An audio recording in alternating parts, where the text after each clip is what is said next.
Welcome back to Highly Questionable, brought to you by Modelo Especial.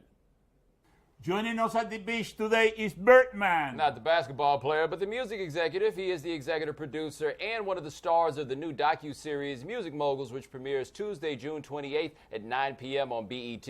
Let's talk to him.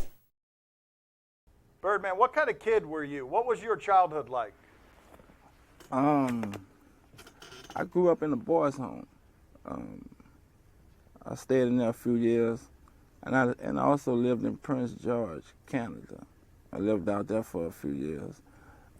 Just a little bit of everywhere. I lost my parents real young, so I was just a little lost youngster, you know, in the ghetto, trying to find my way.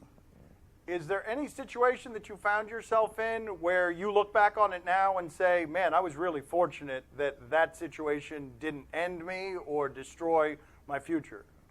A lot of them. I really owe a lot of credit to my brother because he really taught me how to use more of my mind than my physical, because I grew up just being loose and going to jail humbled me too. You understand me? I learned about the Bible when I went to jail. So when I learned about the Bible, it just changed me as a person.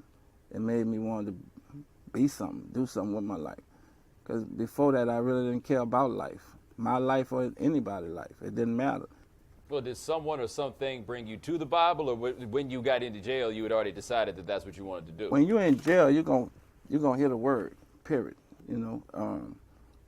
One of my partners, he dead right now. He was from my neighborhood, and he was real deep into the Bible. And he sat down and we read it together.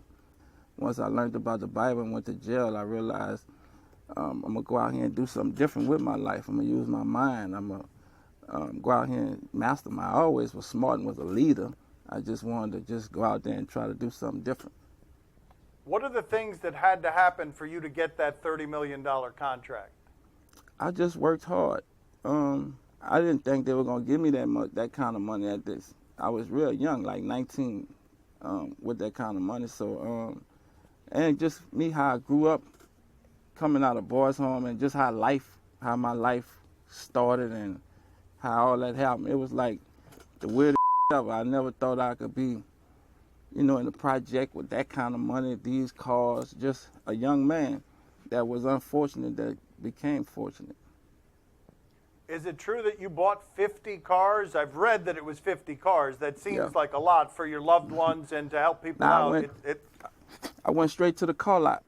When we got the money, I went to the car lot and I took my project, as many who was with me, to the car lot, and I bought 50 cars. Got everybody who had a license, I bought a car for. That was something I wanted to do. That was something I felt we needed, because ain't nobody had nothing. You got to imagine riding in cars with no air, windows down, New Orleans is hot. We needed that break, and God blessed me to give it to him. Looking back, it seems like a hugely nice gesture, but it's not the wisest way to spend that money, right? When you come in, is it because you expected the money to keep coming in like that? I really didn't think about none of that. It didn't matter to me. I was really just happy to still be alive. When did you feel like you made it? Was it the contract, or was it something before that? Just being alive and where I come from, how we grew up. Just to be able to make it to 20, 15, any part of life, just being able to say I'm still here. The money didn't make me feel like I made it.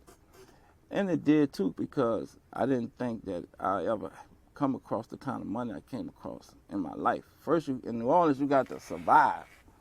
That's the first option to anything. You got to survive. You got to make it to 20 and up, 25 and 30, if you get that long. So, you thought you were going to die young, right? You thought you didn't think you'd make it to right now.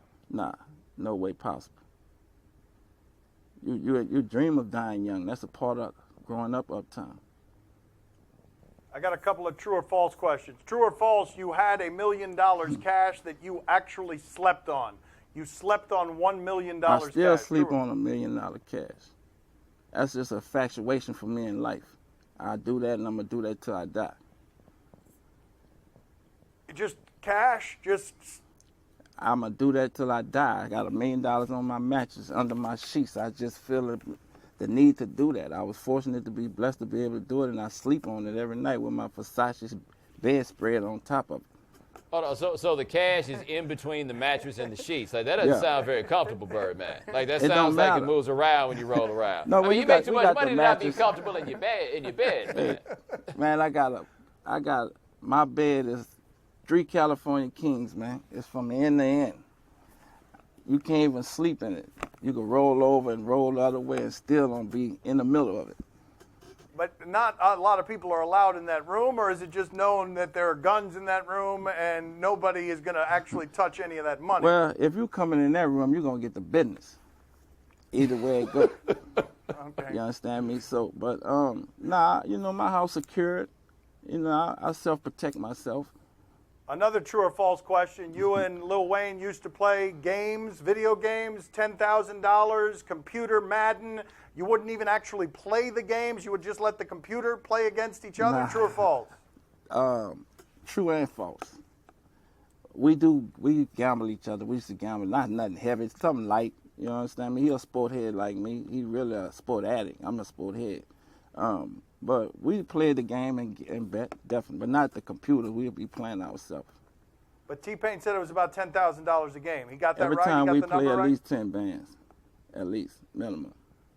And who would win most often? I let him make sure he win anyway because I wasn't tripping like that. It didn't matter to me. I wanted him to win anyway. Because? That's my son. You know how it go. You got to let the little one win. Sometimes, Well, not all we the have time. athletes all the time on here, and they say they don't let their kids win at Yeah. anything. They don't let their son win at anything. You know, if we out there in the field, if that's his craft and he trying to be a baller for his sports, then you got to play it in a different way. But for us, we just was having fun, killing time. Nice talking to you, Birdman. Nice talking to you. Yeah. Y'all in my neck of the woods, man. I'm coming to see y'all, man. Well, You got to you come know, play. See or that's no? it. We need you in here. I'm coming. You got to come party with me at the Clevelander. Yeah, he'll drink you under the table. Go ahead, Poppy. What do you got for Birdman? What do you got for him? Birdman, can you teach me how to do your bird call? Oh, look at that. What that? It's simple. He It's a wants to few know of how, them. He wants to know. Go ahead, There's a Poppy. few of them now. You already got And the it- old one. The old First, one, you gotta the old learn one. this. You gotta learn this first, because you could do that without. You ain't got to do that. You understand me? How about if I go like that, go brrr? They gonna know what it is. Only one man do that, and that's the Birdman.